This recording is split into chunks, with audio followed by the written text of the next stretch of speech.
सबैजनाको उपस्थितिको लागि धेरै धेरै धन्यवाद। फिल्मले जब बोल्छ त्यसपछि आर्टिस्ट अरू मेकरले खासै धेरै बोल्न पर्ने अवस्था आउँदैन हैन। फिल्म साँच्चीकै दमदार छ भन्ने कुरा टिजर कि ट्रेलरले देखिसक्यो।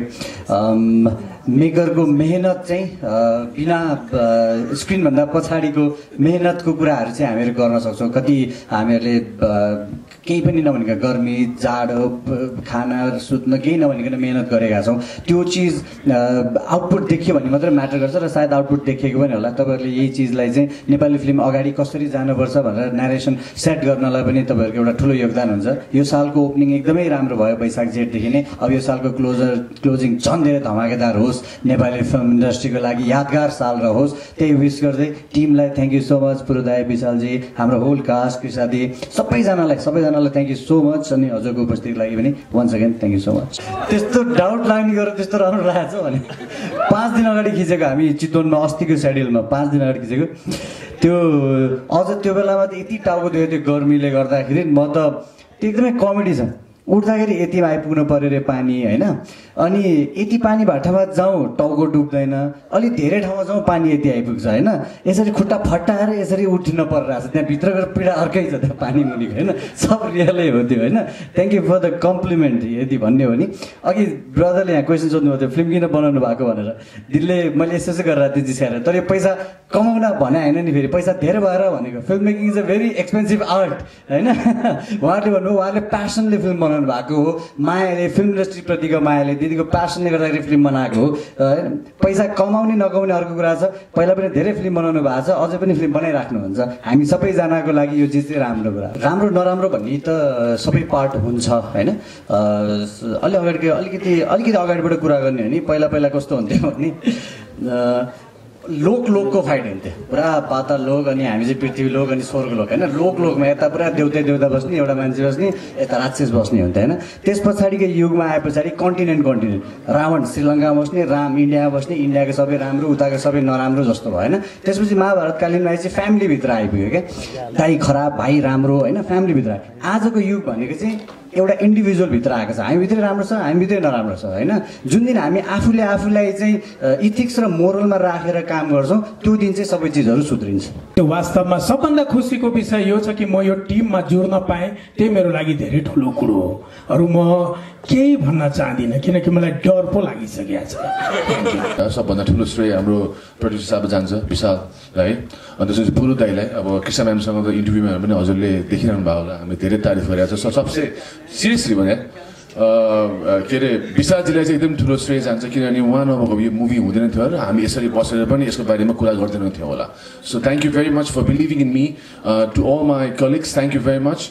It was a good movie, एउटा फ्यामिली वातावरणमा मुभी सक्यो। All the seniors, all the हाम्रो हजुर हुनुहुन्छ, thank you very much once again and have a great evening. Thank you very much. एउटा पोइन्ट थियो क्या, एकदमै अब बडी बिल्ड गरेर बस्नुपर्छ कि भनेर सोच चाहिँ आएको हो। तर न्युट्रल बस्दाखेरि के राम्रो भने 3 महिना 6 महिनाको मेहनतले अलिकति बल गर्न नि पाइन्छ। फेरि अलिकति जस्तै प्रकाश हामीले पूजा साकी गर्दा म 63 पुगेको थिएँ वेट त्यो बेलामा। 25 दिनमा 5 किलो लुज गरेको त्यो फिल्मकै लागि पर्टिकुलरली होइन। अनि रियलाइज पनि भएको छैन कति भइसकेको थियो वेट भनेर। हेल्थ पोस्टमा सुटिङ थियो, त्यहाँनिर मेजरमेन्ट देखियो, मेरो ट्रेनर हाम्रो सुरजसँगै थियो, नापिदिउँ त भनेर नापेको त 63, जबकि मेरो टार्गेट 65 मात्र पुऱ्याउने थियो 70बाट होइन। उठ्दाखेरि त भन्न रिङ्गट लाग्यो, त्यतिखेर रियलाइज भयो मलाई त धेरै घटेछु भनेर होइन। सो यो फिल्मको लागि पर्टिकुलरली प्लान गरेर यस्तो चाहिन्छ भनेर गरेको हो होइन। अनि अरू सबै आर्टिस्टले अडिसनको कुरा प्रकाश चाहिँ अडिसन दिएरै गरेको। प्रकाश फेरि मेकरले अडिसन मागेर पनि होइन, तपाईँहरू मेरो ब्याकअप सोच्दै गर्नु, इनकेस मैले सकिनँ भनेदेखि डिरेक्टरको भिजन, राइटरको थट, प्रड्युसरको पैसा चाहिँ डुब्नु हुँदैन। बरु प्रदीपले सकेन भनेर निकाल्नु, मलाई चित्त दुखाइ हुँदैन, ब्याकअप सोच्नु भनेर भनेको। अनि 2 महिना जति मैले अनुशासन क्लास र ल्याङ्ग्वेजहरू सिकेर अडिसन दिएर गरेको। यो फिल्ममा चाहिँ दिदीले प्रदीप भयो भने फिल्म बनाउँछु, नभए बनाउँदिनँ भनिसकेपछि मैले पनि के गर्नुपर्छ म गर्छु भनेर यसरी इन भएको हो।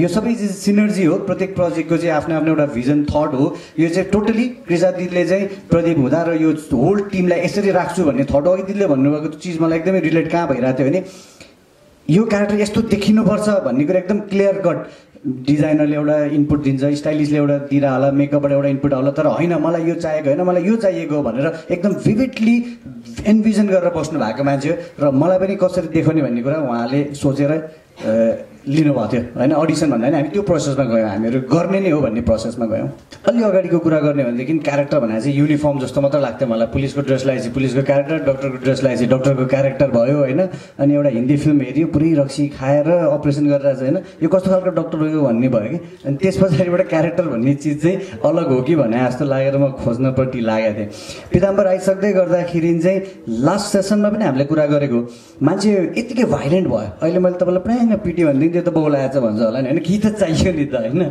भनेपछि यो त्यसरी एकदमै आवेशमा आएर एड्रिनल रसले गर्दा साइकोटिक भएर साइकोप्याथिक हिसाबको एग्रेसन होइन होइन हामीले लास्ट सेसनमा पनि कुरा गरेको थियौँ कुनै पनि एउटा बिरालो नै किन नहोस् त्यसलाई कर्नर पारियो भने त्यसले पन्जा मार्छ नि त होइन फाइट ब्याक गर्ने भनेको चाहिँ आफ्नो एक्जिस्टेन्सको लागि त फाइट ब्याक गर्छै गर्छ यो चिज त्यस्तै खालको एउटा आफ्नो फ्यामिलीको लागि आफ्नो एउटा आइडेन्टिटी या भनौँ एक्जिस्टेन्सको लागि गरेको फाइट ब्याक हो यो कुनै एकदमै बढी पावर भएर पैसा भएर तुजुकले गर्दा आफ्नो प्रेजेन्स देखाउनलाई गरेको एक्सन होइन यो आफ्नो फ्यामिलीको लागि गरेको एक्सन यो सबैजनाले रिलेट गर्न सक्नुहुन्छ र तपाईँले पनि मलाई पनि यस्तो परेको भएदेखि यस्ता 100 जना होस् म पनि यसरी नै मेरो लागि फाइट गर्छु जसरी अघि विशालजीले चाहिँ कृषादिको लागि म जे पनि गर्न सक्छु भने जस्तै खालको फिल्म हो यो हामी सबैजनाले हाम्रो फ्यामिलीको लागि जे पनि गर्न सक्छौँ नि त्यो फिल्म हो पिताम्बर र क्यारेक्टर अब्जर्भेसन मैले आफ्नै फ्यामिलीसँग रिलेट गरेर अनि कसरी चाहिँ मैले सानो फिजिक भयो भने पनि या कसरी एक्सनलाई चाहिँ मोर लजिकल या मोर कन्भिन्सिङ वेले गर्न सक्छु भन्नेमा चाहिँ बढी फोकस गरेँ मैले